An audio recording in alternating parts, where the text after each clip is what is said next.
Hello, bonjour. Je viens pour vous parler d'un projet qu'on a fait il y a quelques années, qui est l'Académie Mohamed VI de football à Rabat. Le site se situe à proximité de la ville de Rabat, dans un endroit non construit, une zone plutôt rurale, avec très peu de contraintes. Euh, Sachant qu'on avait peu de contraintes, on s'est vraiment focalisé sur les questions d'usage et c'est pour ça que je montre cette photo. Donc c'est une académie qui accueille des jeunes de 12 à milieux défavorisés, que ce soit des milieux ruraux ou de petites villes à travers le Maroc. Donc ils sont un petit peu extraits de leur famille et viennent donc dans ce lieu. Et notre objectif était de leur créer un lieu qui leur soit familier. Donc on a tout simplement cherché un petit peu dans les typologies d'habitat traditionnels marocains vraiment basiques, qui est le douar, enfin, c'est-à-dire le hameau, le petit village.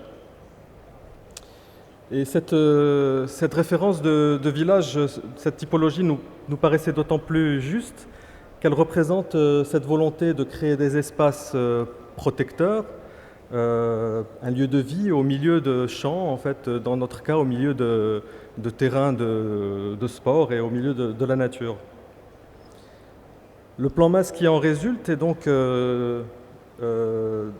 déjà un positionnement des aires de jeu de foot qui sont les plus contraignantes et qui sont positionnées par rapport à l'orientation, par rapport au soleil, et un regroupement des masses bâties autour d'une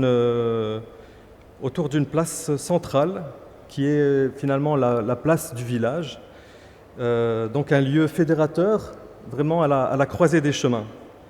Donc également un lieu de convivialité et d'échange. Il y a simplement un bâtiment qui a été un petit peu extrait, qui est le bâtiment sur la gauche, qui est en fait l'école de football pour les plus jeunes, à partir de 6 ans, mais qui a un fonctionnement totalement autonome de celui de l'académie. Et entre les deux, la tache marron que vous voyez, c'est un terrain de foot également, mais couvert, qui est partagé entre les deux fonctions. Le concept architectural est basé sur plusieurs dialectiques. L'intérieur, l'extérieur, ouvert, fermé, la protection, l'exposition, l'ombre, la lumière, l'effort, le repos. Les bâtiments sont basés sur la typologie très simple, l'archétype des bâtiments traditionnels, c'est-à-dire le bâtiment à patio. Donc chaque bâtiment est finalement un bâtiment introverti autour de cette place centrale. Et le fait de travailler avec cette typologie de bâtiment à patio nous a permis, d'une part, de créer au sein de chaque bâtiment un univers propre, et également de bénéficier de principes bioclimatiques, donc des principes passifs pour le confort des usagers. Donc la volonté était vraiment de créer une diversité des espaces intérieurs pour permettre de rythmer la vie de tous les jours de ces jeunes qui sont là, qui passent quasiment une grande partie de l'année et qui passent d'une fonction à l'autre. On voulait qu'ils passent d'un univers à l'autre. Donc chacun de ces bâtiments correspond à une fonction bien spécifique. Donc on a l'administration, la restauration, le logement, l'école, le pôle sportif et la salle de prière également. Et chacun d'eux correspond à une atmosphère particulière qui est basée sur le traitement de la lumière, sur le traitement des matériaux, des couleurs, le traitement des aménagements extérieurs. Donc le résultat, c'est une composition de volumes très simples, de volumes blancs dans la nature, des volumes assez bas qui jouent de leur rapport entre eux, et de leur rapport au sol, avec très peu d'ouvertures, mais des ouvertures très ciblées selon des besoins bien spécifiques. Le cœur du projet, donc, c'est cette place, la place du village, la place centrale, qui est aujourd'hui une place ombragée puisque les arbres ont poussé. Et donc c'est un lieu de rencontre, comme je le disais. Le centre est décaissé. Ces marches sont des assises pour les jeunes. Et cette place, c'est pour nous vraiment le cœur du projet, puisque pour bénéficier du climat doux du Maroc, on a imaginé que l'espace central de vie est évidemment un espace extérieur. Mais c'est un lieu extérieur, mais protégé du vent, protégé du soleil. Voilà encore une fois cette place qui vit à toutes les heures de la journée et qui met en relation tous les bâtiments entre eux. L'entrée du projet, évidemment, se veut une entrée plutôt protectrice et qui est un petit peu mise en scène par ce deck en bois qui traverse cette étendue de galets.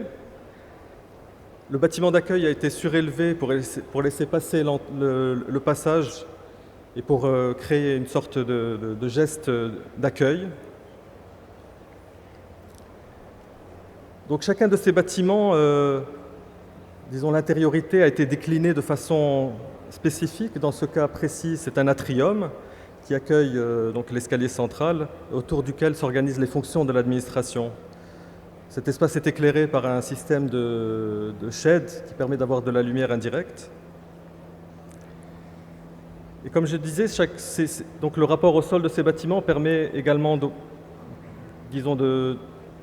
d'être vraiment dans le fonctionnement de cette académie, notamment ce bâtiment qui est surélevé dans l'objectif d'être dans une position un petit peu dominante, une position de vigie qui permet de créer un lien avec les aires de jeu, les aires d'entraînement, donc une nécessité de contrôler et d'être en même temps en contact permanent avec l'évolution des jeunes.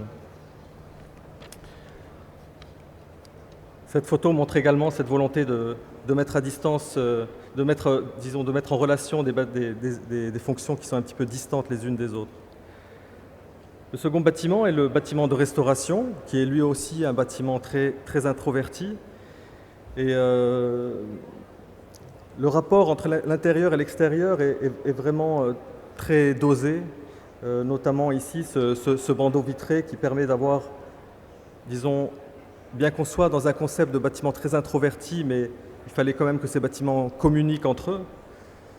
Et donc ce soulèvement est également la volonté dans cette architecture très simple, qui est une architecture de masse, mais également de donner un petit peu de légèreté. L'intérieur, par contre, est baigné de lumière grâce à ce patio très vitré qui est également l'extension de l'espace de restauration, donc toujours dans un endroit protégé, ombragé, protégé du vent. On a également beaucoup travaillé sur la lumière, donc cette lumière indirecte qui vient d'une lumière zénitale et qui permet de créer une atmosphère un petit peu de détente, puisque ce lieu est utilisé tous les jours, notamment comme lieu de transition entre le matin où les jeunes vont à l'école et apprennent, et l'après-midi où ils vont aller à l'entraînement, au sport. Donc on voulait qu'il soit un petit peu dans un lieu, voilà, de détente. Voilà, encore une fois, c'est cette volonté d'avoir des vues cadrées et de traiter la lumière de façon bien spécifique. Le bâtiment d'hébergement est également très introverti. Les ouvertures que vous voyez correspondent à des châssis vitrés qui donnent sur les chambres. Et l'intérieur est un patio avec beaucoup de verdure et des couleurs, disons des couleurs chaudes, ocre, pour que les jeunes se sentent bien et que ça soit un petit peu un rappel des couleurs de chez eux.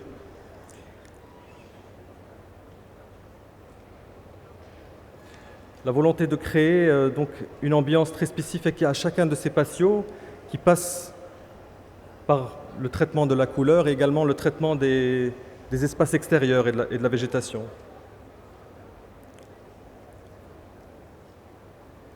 Le pôle sportif est un bâtiment qui est à la jonction entre les espaces de vie et les espaces d'entraînement.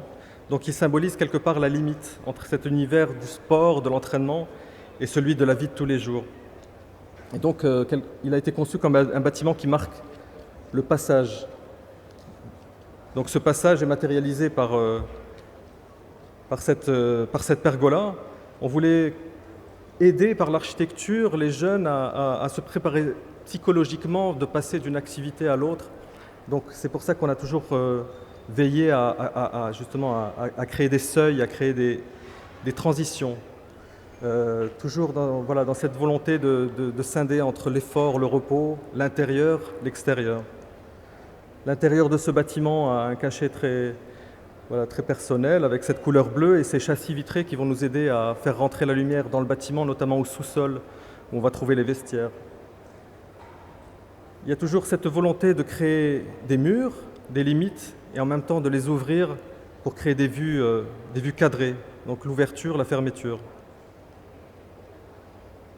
Cette coupe montre un petit peu la silhouette du bâtiment et le rapport au sol différencié de chacun de ces bâtiments, notamment le pôle sportif qui est complètement à droite et qui est enterré. Donc le fait d'enterrer une partie des fonctions, c'est également une sorte de mise en scène pour les jeunes. Avant d'aller en l'entraînement, ils plongent un petit peu sous terre et ça leur permet, disons, psychologiquement de se préparer à un match, de se préparer à l'entraînement. Après le match, ils viennent prendre leur douche et puis c'est également une douche de lumière qui va leur permettre de refaire un petit peu le film du match qu'ils viennent de jouer. Et ces fonctions aussi de détente, ces jacuzzis. Ce bâtiment, c'est l'école, donc l'école qui est visitée par les jeunes donc, chaque matin et qui est également un bâtiment qui avait besoin d'être introverti pour que les jeunes puissent se concentrer sur leurs études. Mais il a une grande ouverture sur le paysage, puisqu'on voulait symboliser par cette ouverture aussi que ces jeunes qui ont cette passion du football, il faut aussi qu'ils aient une ouverture d'esprit sur l'extérieur. C'est ce que symbolise cette ouverture.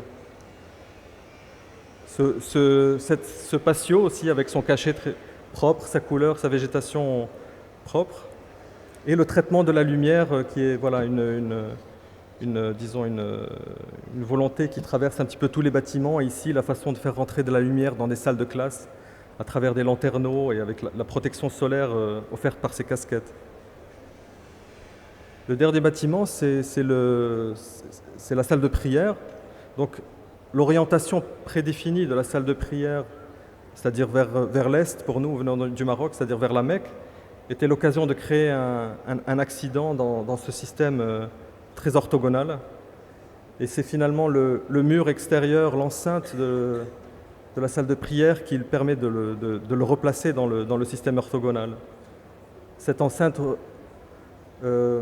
renferme un jardin intérieur qui est une orangerie, un petit peu inspirée de certaines mosquées de l'architecture arabo-musulmane. Et le dernier bâtiment, c'est le terrain couvert dont je parlais tout à l'heure, qui est lui un petit peu en rupture avec l'architecture de masse que nous avions, mais c'est finalement aussi les murs d'enceinte blancs qui permettent de l'insérer dans la cohérence globale du projet. Et finalement, cette architecture métallo-textile n'est qu'une autre façon de gérer la lumière dans cet espace refermé par 4 murs. Voilà. Merci beaucoup.